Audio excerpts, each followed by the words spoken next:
我哋睇下 model 身上面嘅成套先。咁當然你可以分開買嘅。咁你見到佢上身咧係一個比較高胸線啲嘅娃娃型 design。咁側面睇咧，你會見到佢好蓬嘅，咁亦都唔會話箍住你個胸部位置。咁啊，佢亦都做咗一浸嘢啦，咁所以令到你唔會話會好似一座小山嘅感覺。所以就算你上圍有啲肉嘅女仔咧，着出嚟咧都可以修飾到。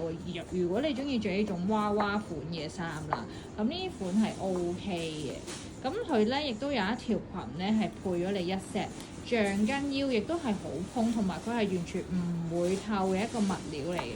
另外咧，佢亦都有 pocket。咁其實我覺得條裙咧係抵買嘅，因為呢條裙咧個顏色咧同埋佢個厚度咧都係完全唔透，同埋都幾撲撲下。簡單襯 T 恤都好睇。咁件衫就係嗰隻好靚啊，嗰啲有少少歐美北歐嗰啲娃娃款衫咯。咁啊收到之後，你都發現佢都幾 volume 下成 set。咁卡文157cm 着出嚟嘅效果都好有仙氣滿滿嘅 feel 㗎。轉嘅時候佢都會 keep 到個形狀，因為佢個布料都幾挺身。